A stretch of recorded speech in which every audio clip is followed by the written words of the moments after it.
Welcome to the Perfect Place to Put a Practice podcast by Scott McDonald and DrDemographics.com, the best source of demographic, psychographic, and marketing information for professionals. Hello, I'm Scott McDonald, and this is Dr. Demographics. Now, the idea of this podcast, this webinar, is really to say where should you consider practicing and what places should you avoid.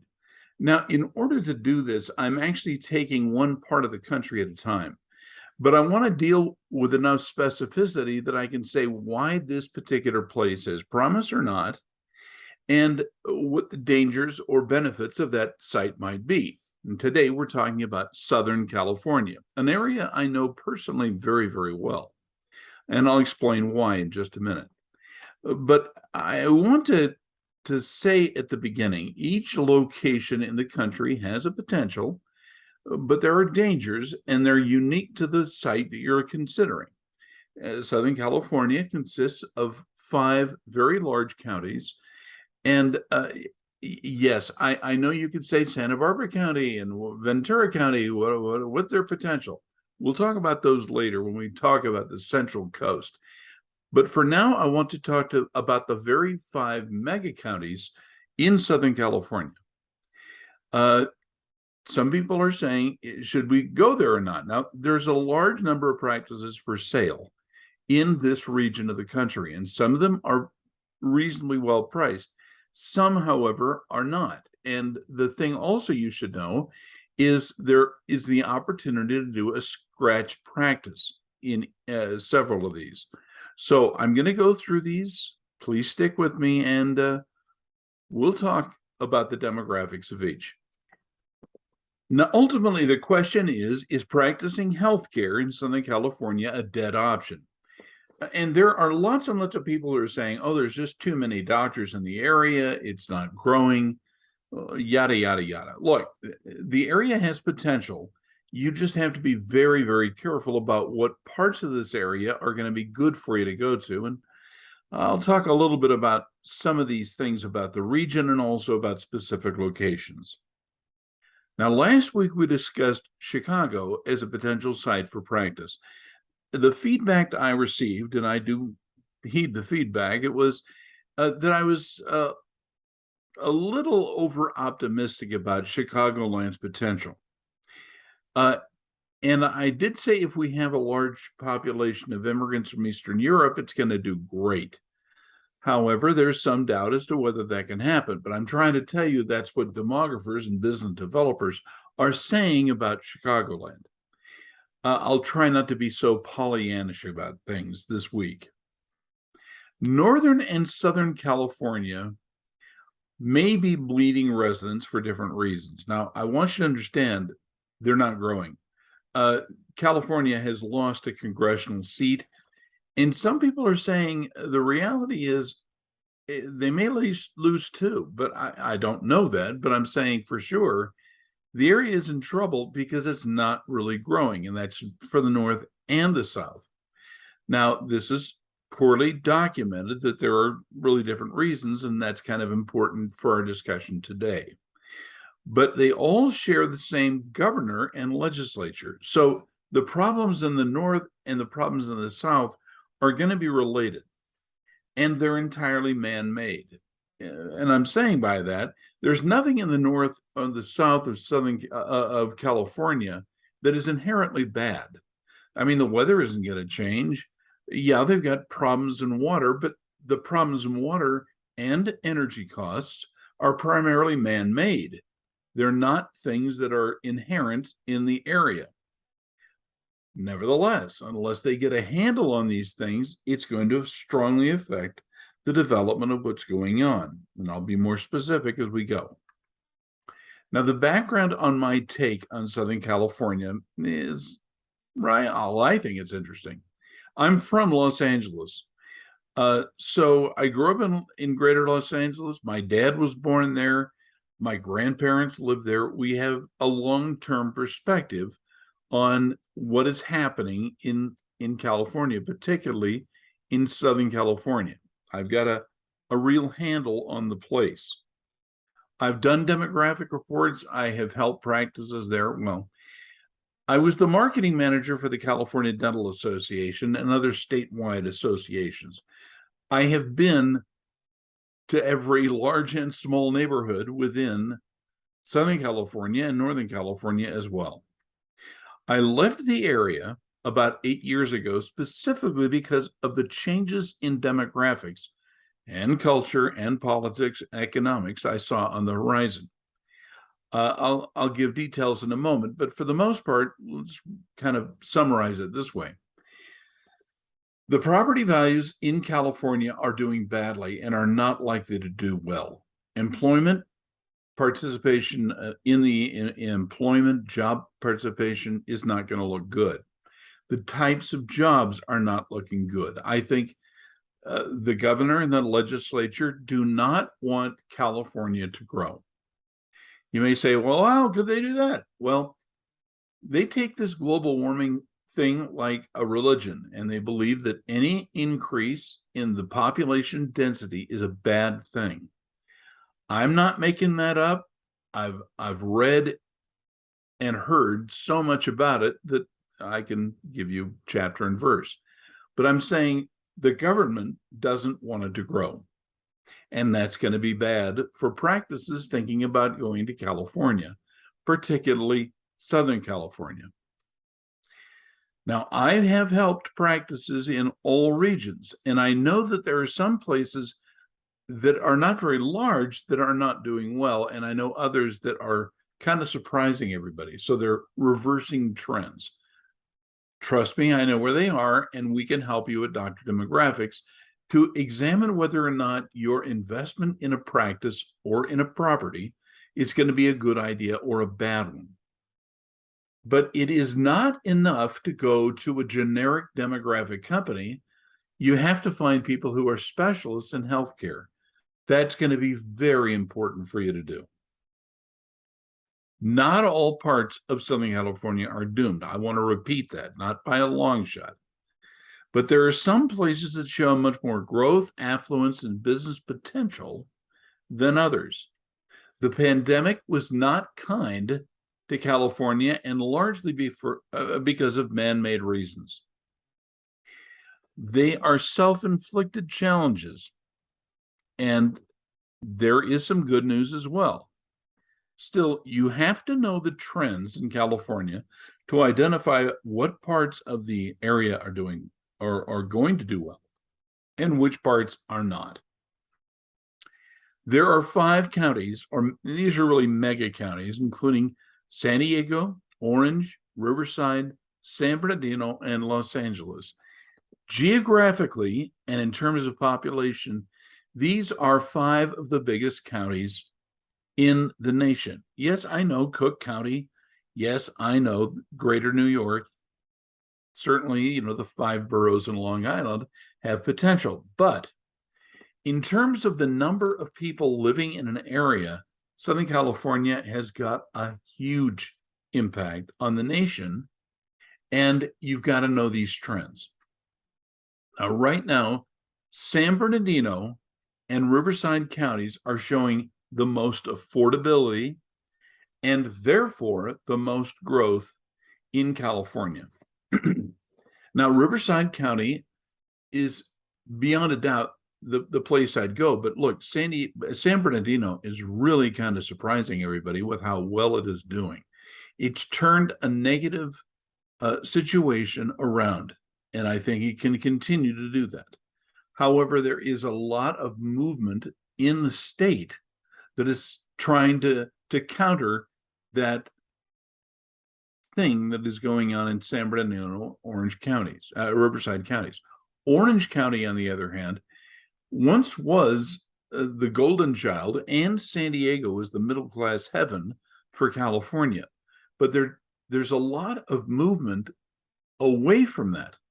They're taking water and development rights away from people who might otherwise want to take something and make it really a growing place. But another thing I want you to keep in mind is affluence.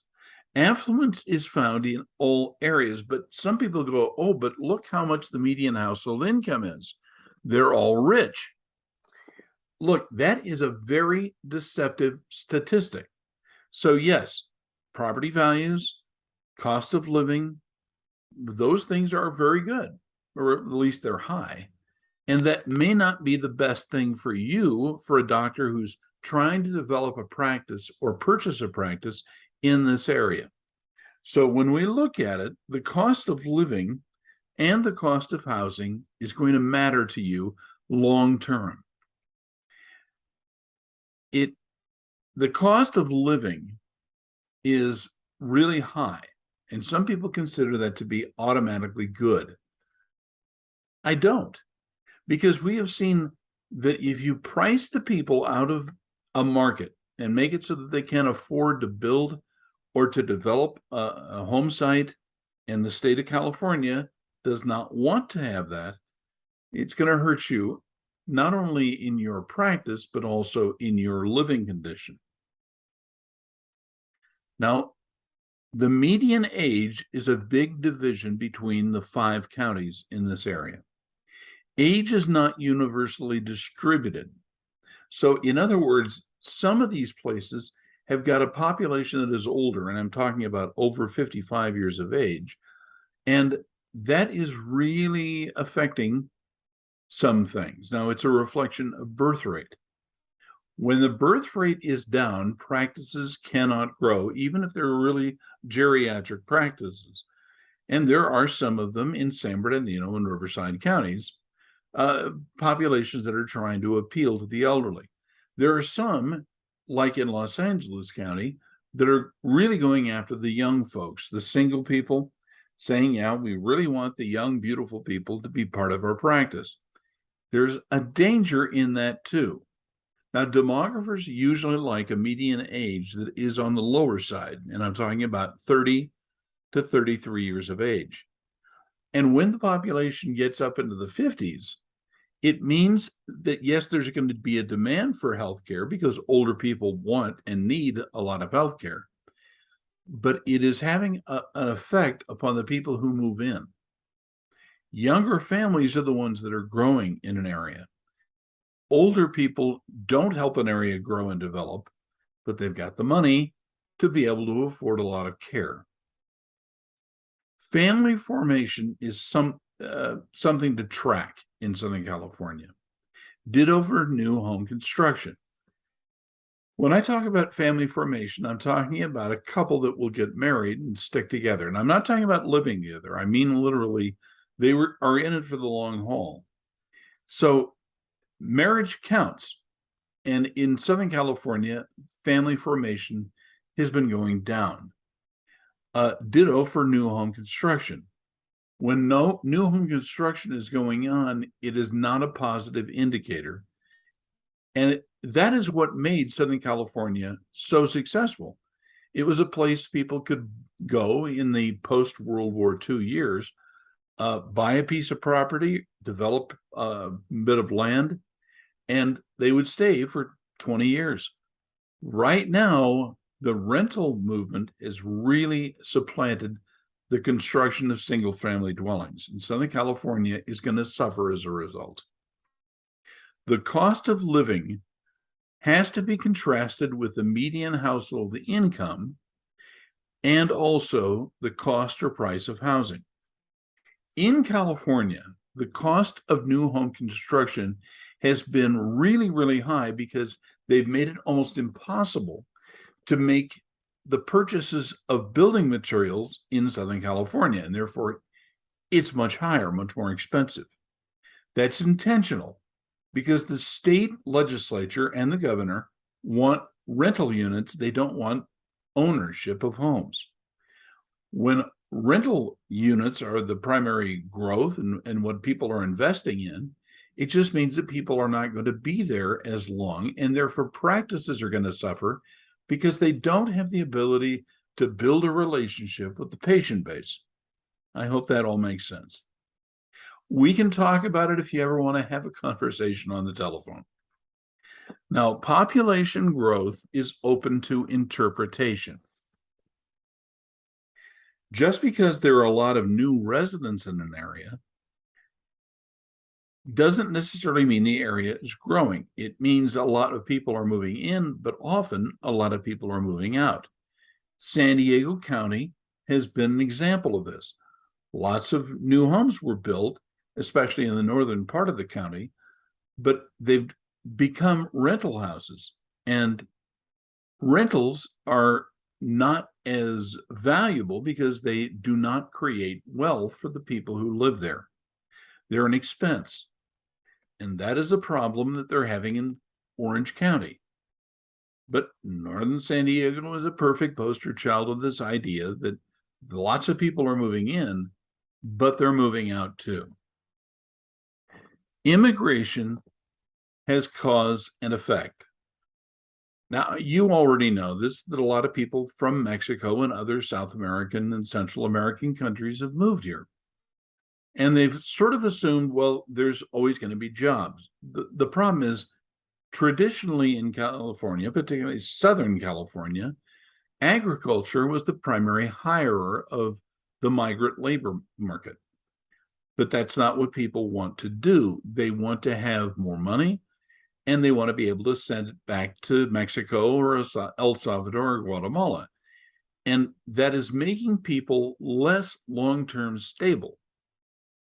That has been a difficulty. Now, the area has been the bracero movement, which was those people who would come seasonally from Mexico were able to send their money back.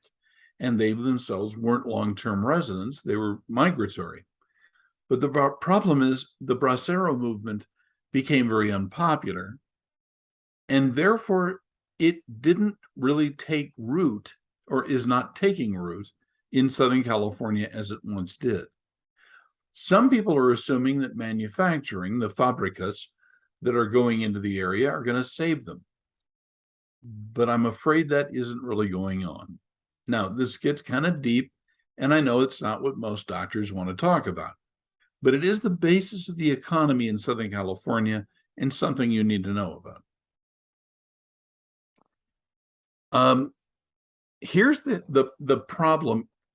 The citizenship in Southern California, and this goes true for Northern California, are lined up at the gates to leave the state. There are so many people, and they've lost more than 100,000 people in the last 50 years. And that just means the stability that one is counting on to build up a patient base is tending to be lacking, and it is getting smaller. Now, let's talk about this because they refer to it as the Southern California exodus. Now, what is the exodus? COVID-19 really didn't cause it, but it certainly exacerbated it. And it's not just residents, it's businesses too that are taking up and moving to other states, particularly Texas and Florida. But don't think for a minute that Nevada and Arizona aren't benefiting from people who are leaving California. They're moving.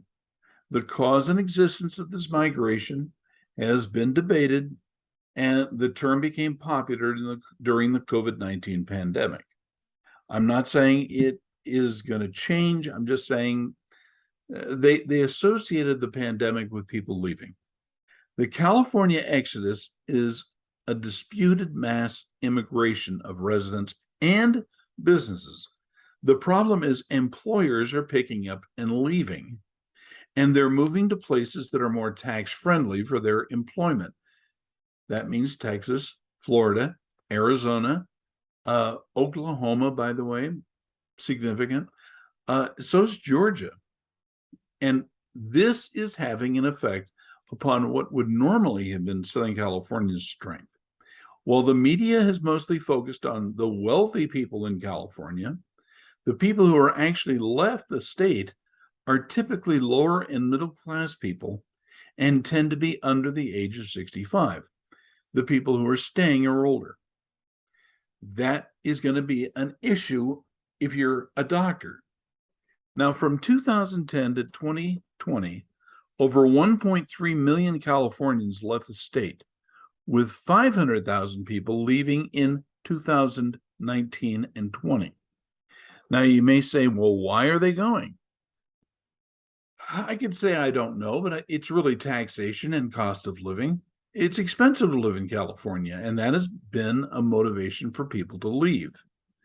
But with those people went the jobs, and therefore Southern California overall is going to have a hard time replacing the population that has left. Texas and Florida are going to be the beneficiaries. Now, I don't need to really make too much a point of this. And there are some disputes that are saying why people left. Okay, I believe, though, that it's undeniable that residents and businesses are the ones leaving. The cost of hiring a person in California is extremely high, and in Southern California is exceptionally high. That's due to the prices of housing, taxation, and just generally getting people to locate. The pandemic caused an exodus because people could transfer to other states and still work online. And therefore, people were earning the same wages that they had working for their employer in Southern California, but they could live in a cheaper place. And that is not lost on residents. Now, ultimately, it's going to resolve itself, but that may be 20 years. And I don't know how the state politicians are going to resolve this. Now, it matters to healthcare practices who is coming and who is going. It's not just the raw numbers of bodies that are being there. Southern California used to have a large number of children born. The median population, the birth rate, was quite high.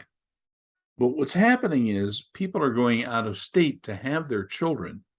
And this has made those other states that California doesn't seem to want a little unhappy. Now, there are some stories about businesses. So, one of the largest law firms in the United States was located in San Diego. And they had several hundred lawyers who were working for them in a national law firm. Well, they asked the state of California for a tax exemption in order to retain the workers in the state, and the state of California said, don't let the door hit you on the way out. The state lost all those hundreds of attorneys who were high paid and well educated, and they're out of there. The same thing has happened in high tech firms. So the state has sort of said, we don't need you, we don't want you, leave.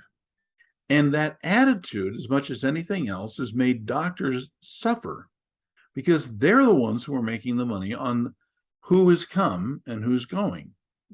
Keep it in mind, it isn't a vacuum that is determining the success or failure of California. Now, I want to go through some different parts of Southern California. The Asians have always been a large part of Orange County, and that will continue.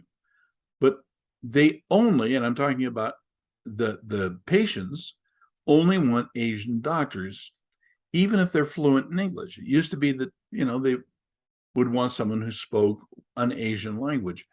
But it turns out there's a cultural imperative that in Orange County has been quite significant.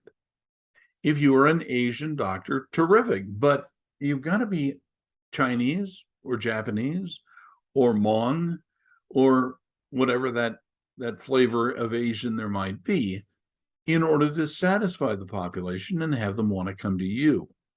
People are becoming pickier when it comes to who they're going to.